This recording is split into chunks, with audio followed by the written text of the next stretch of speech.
Nosso episódio do Você Pode Mais de hoje é com uma pessoa muito especial, a querida Beatriz Paz, que está aqui no 12.B Salão, que é hoje a Coqueluche de Sorocaba. Não é, Bia? Bem-vinda! Obrigada! E como você tá? Eu tô ótima, graças a Deus. A minha xará, outra Beatriz que eu encontrei com ela, né? Duas Bias, hoje o nosso episódio é meio diferente. E a Bia é uma profissional de muito destaque aqui no mercado de Sorocaba. Tá fazendo uma carreira bem bacana. E como mulher, ela tem alguns desafios, né? Diferentes. Então, ela tem uma particularidade que no fluxo da entrevista vocês vão entender qual que ela é. Não é, Bia? Fala um pouquinho da sua carreira, como é que você começou, como é que você chegou até aqui no salão tão renomado. Bom, eu comecei aos 14 anos, né? Criança praticamente. Sim. Mas com uma vontade de mudar a realidade onde eu vivia, né? A minha vida, a vida da minha família, ter mais independência. E aí eu falei, não, preciso trabalhar e ver pra que eu vim, né? O que eu sou boa. E meu pai já trabalhava na área da beleza, ele era representante de marca para salão. Então ele ia nos salões visitar e vender produto para esses profissionais. Entendi. E aí eu ia junto, viajava, visitava os salões. E eu vi que eu gostava daquilo, já fazia o cabelo das minhas amigas, da minha irmã, que é autodidata. Tipo, ia testando, vendo o que funcionava, o que não funcionava, testava produto. E mesmo sem curso já comecei a fazer, sem ganhar nada, né? Só por vontade. E a sua irmã cacheada como você? Isso, eu sou cacheada, minha irmã, minha mãe, todo mundo em casa com o cabelo com curvatura, né? Então, experiência tem que já berço, né? Já tem a técnica e a experimentação da técnica. Isso. Aí eu resolvi que eu comecei a fazer curso, queria, né, ser boa a cada vez mais e comecei a trabalhar, já desde cedo. E desde cedo em salão, você trabalhava em casa? Como é que foi esse percurso até você chegar num salão? Eu entrei no salão como assistente já. Antes eu fazia, mas sem ganhar nada por isso, só porque eu gostava mesmo. E eu gostava de fazer, das minhas irmãs, ver todo mundo bonita. E em casa a gente não tinha muito hábito de ir no salão. Tá. Então a gente fazia isso muito em casa. Se arrumava uma, arrumava a outra. E eu vi que eu gostava de cuidar da minha irmã, cuidar da minha mãe. E daí logo eu já entrei trabalhar como assistente pra querer aprender mesmo. Tá, e quanto tempo você ficou trabalhando de assistente? Fiquei uns 3 anos. 3 anos? Aí depois, nesse meio tempo eu saí, comecei a trabalhar sozinha, mas voltei para ser assistente de novo em outros salões. Aí até que eu comecei realmente como profissional em outra cidade que eu fui morar. E desde então não parei mais, só fui fidelizando clientes e tudo. E como foi essa transição entre deixar de ser assistente para ser profissional? Qual foi o maior desafio que você sentiu nessa transição? Eu queria pôr em prática, né? Tipo, eu comecei a estudar muita teoria, mas como assistente eu não tinha essa liberdade de fazer realmente. Não, vou construir aquele plano daquele cabelo, por exemplo, que eu sempre fiz isso de desenhar na minha cabeça antes de fazer, e aí eu queria executar. Sim. Eu não queria só fazer porque eu vi um curso ou alguém mostrou pra mim, não, eu queria fazer de fato o cabelo inteiro sozinha. E como assistente eu não tinha essa liberdade. Essa autonomia. Autonomia. Sim. Aí eu realmente meti a cara, a gente montou um salãozinho bem simples na rua de casa e eu comecei a fazer cabelo. Todo tipo de cabelo, às vezes nem ganhava, realmente eu pagava pra fazer cabelo, mas porque eu queria ficar boa, queria aprender coisas novas. O exercício da técnica é o que leva à perfeição, não é? Treine até se tornar, não é isso? Exatamente, aquilo que eu mais tinha dificuldade eu ia fazendo. E me diz uma coisa, você como mulher, como é essa sua jornada como cabeleireira? Porque ainda, pelo que a gente ouve, às vezes muitas pessoas comentam que o cabeleireiro homem, eles têm algumas facilidades para empreender nesse mercado, mais do que a mulher. O que você pensa sobre isso? Eu penso que a gente, quando criança, já mulher, a gente já é muito podada. Então não pode falar, não pode fazer isso, não pode fazer aquilo. E o homem já não, tipo, vai, você faz, você consegue. E aí eu acho que já vem daí. Então, quando eu fui pro salão, eu senti muito isso de quererem me podar. Podar o meu brilho, podar o meu conhecimento, me colocar num lugar onde eu não tinha poder de fala, tipo, você não sabe, você não sabe como que é, ou não... E você sentia que isso era porque você era mulher, se você fosse homem, não só porque seria. eu era mulher, eu podia Só ter feito o mesmo curso que a pessoa, mas o homem, né, ele já tinha mais liberdade para ele pôr em prática só porque ele era homem. E como você enfrentou este desafio em particular nesse espaço? Como é que você enfrentou isso? Mostrando que eu sabia realmente, mesmo que eles não davam oportunidade de cara, eu ia lá, pegava uma modelo, fazia aquilo que foi me ensinado e mostrava, olha, eu realmente sei. Então foi com resultados que você alcançou este local e este poder. Isso. E também muito de, na hora de você se posicionar, isso pra mim não funciona. Eu não vou fazer assim. Mas ela é chata, a gente tem muito isso, tá de TPM. Mas aí a gente tem vários jeitinho, né? Também feminino. Sim, que só a mulher tem um jeitinho que só a mulher tem, com certeza, né? De ir buscando o valor no mercado, o valor de reconhecimento das clientes. Mas, por exemplo, esse detalhe que você falou em relação aos cacheados, hoje eu vejo que você trabalha muito com propriedade nesse mercado de cacheados, né? É o mercado que você desenvolveu do seu próprio olhar. Então, a mulher, ela tem, vamos chamar de essas vantagens de percepção ou de sensibilidade de algumas dores das clientes. Você não acha? Eles falam um pouco sobre isso. Exatamente. Eu vi que nessa questão de eu conseguir o meu espaço, o que ajudou foi outras mulheres mesmo, de chegar no salão e falar, não, eu quero fazer com ela, porque ela tem um cabelo parecido com o meu, ela vai me entender, ela vai me escutar. Coisa que muitas vezes um outro profissional homem, né, a gente não pode, né? Mas sim, ele não tinha a mesma sensibilidade, ele não tinha o mesmo carinho, o mesmo, esse negócio de tipo, eu sei porque eu já passei por isso. Empatia. Exatamente, eu não vou falar tal coisa porque pode ser um tipo de agressão para ela, né? Ela pode se sentir violada, então acontecia muito isso, né? Quando eu trabalhei num lugar onde tinha vários profissionais, todo mundo misturado, né? Esse mercado de cacheados, por vários profissionais já ouvindo dizer, é muito desafiador. Até na qualidade de cursos oferecidos, produtos que agora o mercado está trazendo vários, mas até pouco tempo atrás não tinha tantas oportunidades de produto, e a própria cliente que não sabe lidar com o cabelo dela.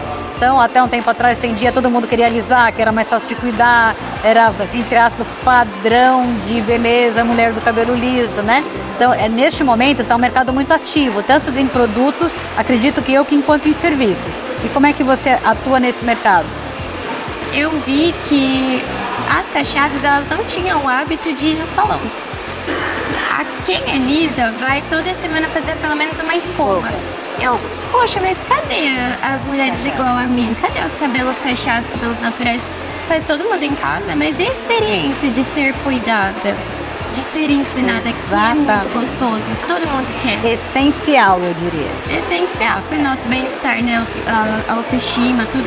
Então eu falei, não, eu tenho que trazer essas mulheres para cá também. Eu não tenho que ter só cliente que faz escova, eu quero também ensinar a elas cuidarem do cabelo em casa. E a não ser escrava também de um cabelo perfeito. Tem que estar toda hora impecável na escova. Não, mas e se eu passar um leave-in? Usar um visual mais natural, porque lá fora já tem, por que aqui ainda não chegou? Sim. Então eu sempre tento trazer essas finalizações diferentes, esse olhar diferente mesmo, dela se olhar de uma forma natural e se identificar também, não se sentir feia. Sim. E você ajuda suas clientes a entender quais são os produtos ideais para cada uma, quais são as marcas, mas você está sempre se atualizando em relação a isso? Sim, sempre busco experimentar produtos novos, texturas diferentes, porque a gente no ramo de cacho tem muito do tipo de curvatura. Sim. E eu falo para elas que não é o tipo de curvatura, é qual é o seu desejo, qual é o tipo de cabelo que você quer ter. E aí eu mostro, esse finalizador, ele entrega isso, ele tem essa textura que vai dar esse resultado. E aí eu vou ensinando ela, mostrando no espelho mesmo como eu faço. Então é mais efeito do que o tipo de curvatura do cabelo, é isso que você está dizendo? É mais o tipo do produto pro efeito que ela quer. E não ficar focando só em, eu tenho tal cabelo, então eu tenho que usar tal produto. Não, depende do que você quer. Do resultado que você deseja. Isso. E como dentro desse mercado, como funciona assim, em termos de cursos, oportunidades de aprendizado? É um mercado que te oferece bastante oportunidades ou não? Não tem muito. Acho que já vem de não ter muitos produtos. A gente não tem tantas linhas assim que realmente funciona e que foi inteira pensada para esse público.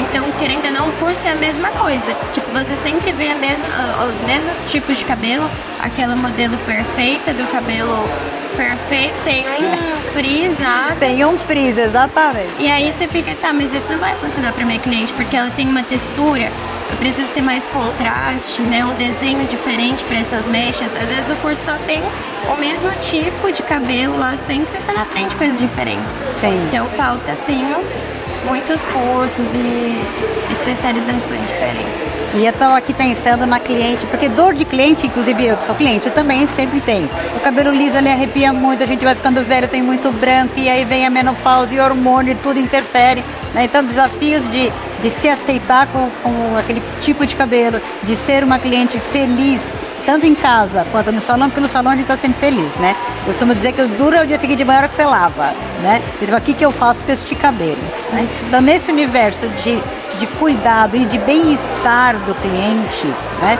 Tanto de atendimento quanto de resultado, esse resultado de carinho, de cuidado que a gente busca. Eu estou entendendo que a mulher do cabelo cacheado, ela tem um pouquinho mais de dor do que a do cabelo liso. Elas têm traumas. Além de dores, elas têm traumas, feridas que é muito difícil até de você conseguir fazer ela falar pra você ali na cadeira. Então, às vezes em um atendimento você não consegue saber tudo que passou ali. Porque às vezes ela foi num salão e foi maltratada, às vezes ela foi num salão e as pessoas não quiseram fazer o cabelo dela.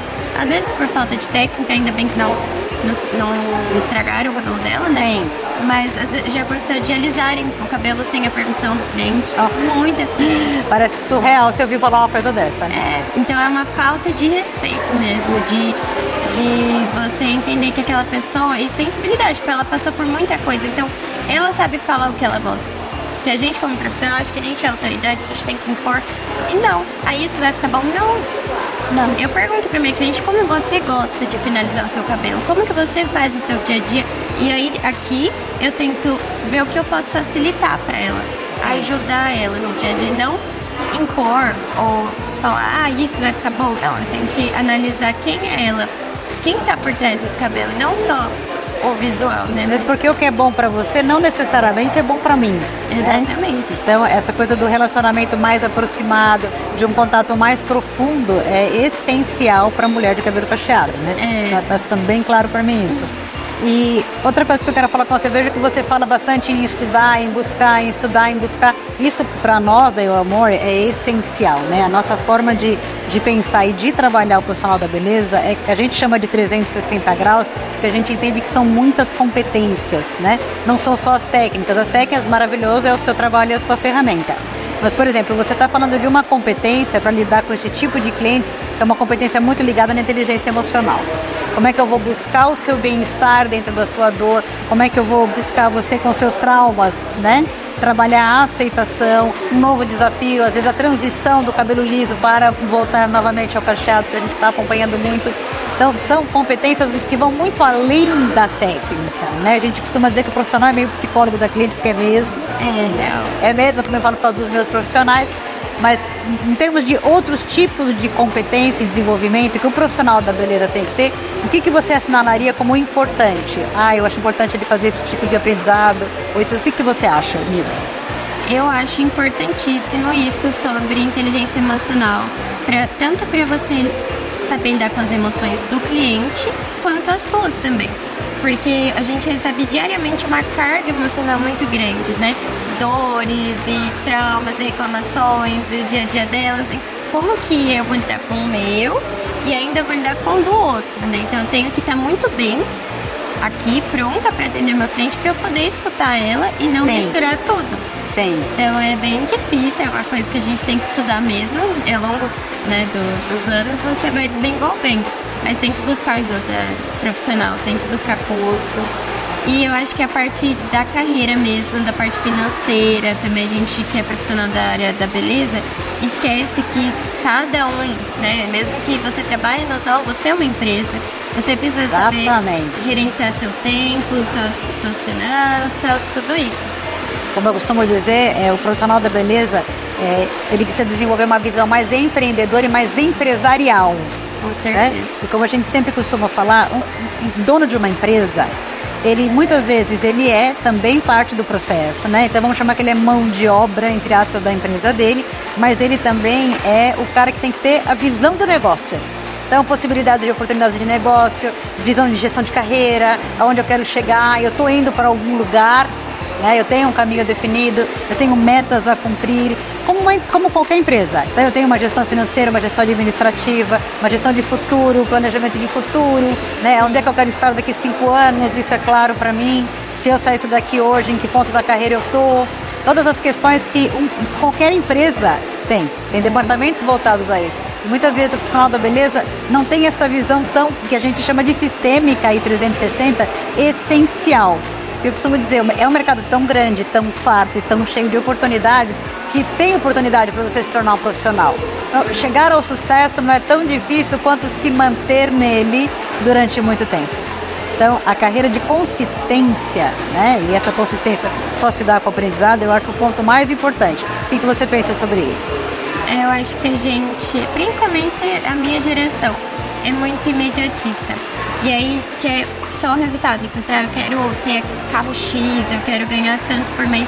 Só que a gente esquece que existe todo um trabalho por trás disso, que é feito tijolinho por tijolinho. Então, eu vou estudar isso hoje, e aí amanhã eu vou estudar mais isso e mais isso, e aí vai aumentando aos poucos até eu me tornar esse profissional que, né, vai ser bem sucedido. E a gente esquece, né, que tem que estudar, e não é só técnica, é todo esse resto que você falou. E quando você, eu não tem uma faculdade, né, tipo, faculdade para ser cabeleireiro. É muito difícil, a gente nem tem no Brasil. Não existe. Não existe. E aí você não estuda essas outras coisas, e ninguém fala que você tem que estudar.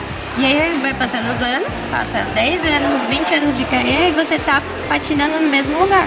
Sim. Porque não se desenvolveu nas outras coisas. Nas outras competências. E é o que vai realmente te levar nesse lugar que a gente almeja. Nesse outro lugar que a gente sonha tanto, e enquanto não cria metas e estratégias, ele não deixa de ser um sonho. É.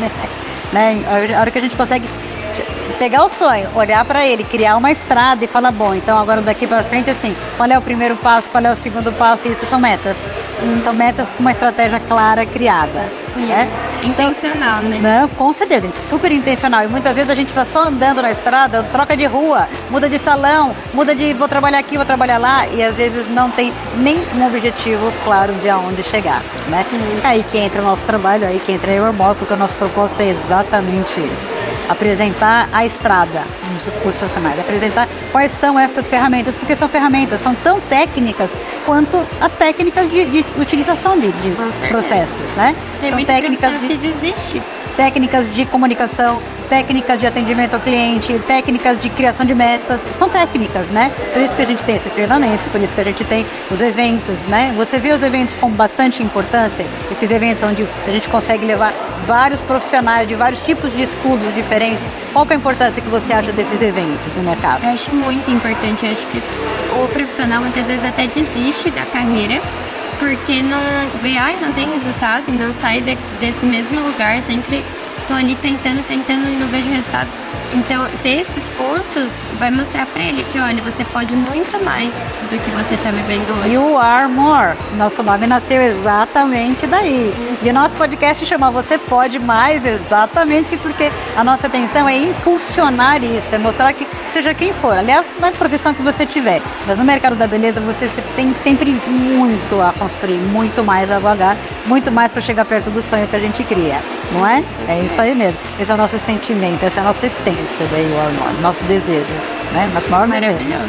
Meu amor, e vamos lá. Você daria que tipo de dicas para uma, vamos falar com as mulheres, para uma profissional que nesse momento estivesse naquele mesmo estágio seu de enfrentamento? Se você pudesse ter encontrado com você há uns anos atrás e te dado 3 conselhos, quais eles seriam para uma mulher profissional? Eu acho que é buscar ter um equilíbrio. Porque há um tempo atrás eu me vi em desequilíbrio. E aí eu achava que não tinha como sair dali. era um ciclo. E aí quando eu comecei a buscar me melhorar em tudo, um pouquinho, todo dia, e aí eu vi que, nossa, eu cresço muito mais desse jeito, com organização, com planejamento, do que viver aquela loucura, tipo, ai, trabalho. Então é equilíbrio, um pouquinho melhor, né, todos os dias, em todas as áreas da vida. Não, sem dúvida nenhuma. Quando a gente olha para a vida de uma forma sistêmica, entende que são várias áreas da vida e que todas têm que estar bem. Você tem que ter tanto tempo para o descanso quanto você tem para o trabalho, para a família, para os amigos, para a sua religiosidade, para o seu social.